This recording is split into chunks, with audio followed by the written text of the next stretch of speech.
আমি আগে নাচতাম না, আমি ভাবতাম এক পায়ে কিভাবে নাচবো, এক পায়ে মানে আমি তো দাঁড়াতেই পারতাম না।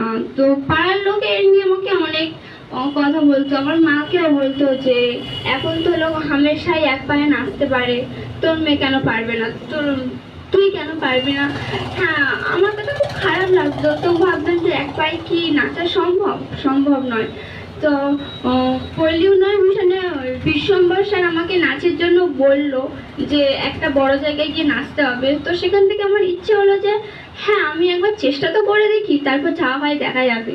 তো সেখান থেকে আমি এক পায়ে প্র্যাকটিস করতে করতে করতে করতে প্রথমে হ্যাঁ আমি পড়ে যেতাম, তাল থাকতো না। তো এরকমভাবে করতে করতে করতে করতে এক সময় আমি ভালো নাচতে না পারলেও মোটামুটি নাচতে পারি এক পায়ে ব্যালেন্স রেখে।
স্বপ্ন